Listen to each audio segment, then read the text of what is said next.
ख्वाब को कभी आप पूरा नहीं कर सकते।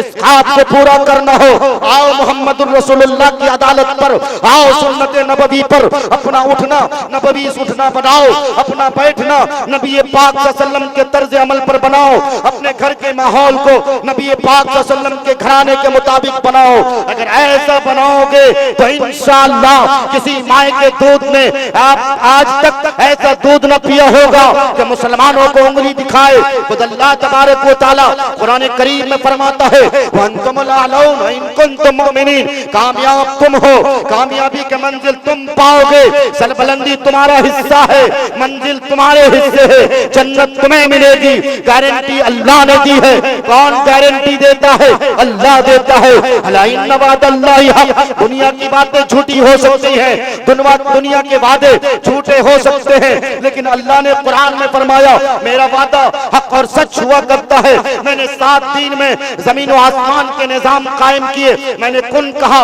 पूरी दुनिया फयकून हो गई। मेरी सांसें चलती हैं, अल्लाह के हुक्म से चलती हैं, दरख्त का एक पत्ता गिरता है, अल्लाह के हुक्म से गिरता है। कुरान में क्या ही उम्दा नक्शा खींचा, सब्बाह लिल्लाहि मा फिस समावाति व मा फिल अर्ज़। इतने सारे लोग, पूरी दुनिया के लोग अगर अल्लाह की बगावत पर आ जाए, अगर रसूलुल्लाह की बगावत पर आ जाए, याद रखना दीन पर कोई हर्फ ना आएगा, अल्लाह की वहदानियत पर कोई हर्फ ना आएगा, नबी के नबुव्वत पर कोई हर्फ ना आएगा, क्योंकि हम अल्लाह की इबादत करते हैं, अपने लिए करते हैं, अपनी जिंदगी को बेहतर जिंदगी बनाने के लिए करते हैं, क्योंकि हर इंसान को मालूम है ऐनमा तकूनु युदरिकुमुल मौत वलौ कुंतुम फी बुरूजिन मुशय्यदा।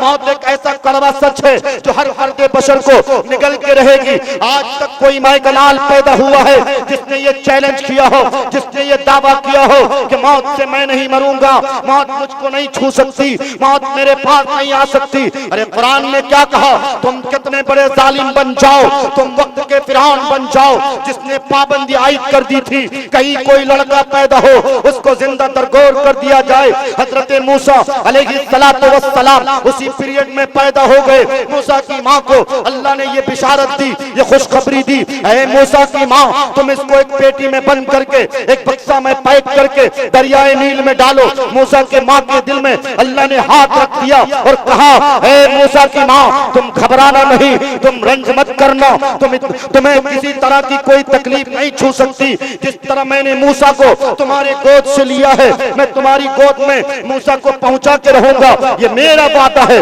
फिर आखिर यही हुआ, हजरत मूसा को दरियाए नील में डाल दिया गया। मूसा अलैहिस्सलातु वस्सलाम दरिया की मौजों में टहलते हुए चले जाते। फिरौन और फिरौन की बीवी आसिया वहां तशरीफ रखते हैं। फिरौन की बीवी की नजर पड़ी, देखा एक बक्सा है जो मौजों की तुगयानी में लहर रहा है। मूसा की भी हजरत आसिया जो फिरौन की बीवी है, उन्होंने हुक्म दिया, ऐ नौकर जाओ इस बक्स को उठा के लाओ।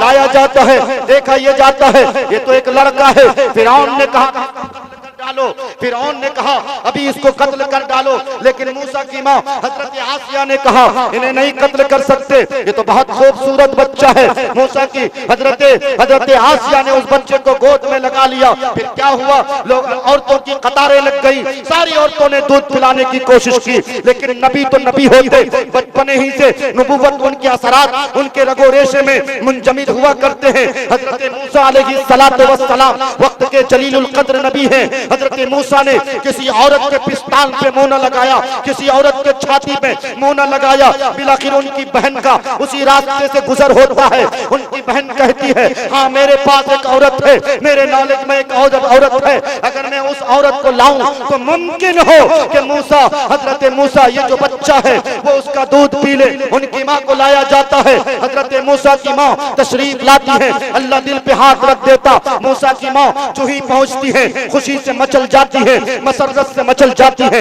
इस तरह की कैफियत थी, वो कैफियत अब दूर आ गई, दिल को करार आया, दिल की पेटी में बंद करके एक बक्सा में पैक करके दरियाए नील में डालो। मूसा के माँ के दिल में अल्लाह ने हाथ रख दिया और कहा, ऐ मूसा की माँ तुम घबराना नहीं, तुम रंज मत करना, तुम्हें किसी तरह की कोई तकलीफ नहीं छू सकती। जिस तरह मैंने मूसा को तुम्हारे गोद से लिया है, मैं तुम्हारी गोद में मूसा को पहुंचा के रहूंगा।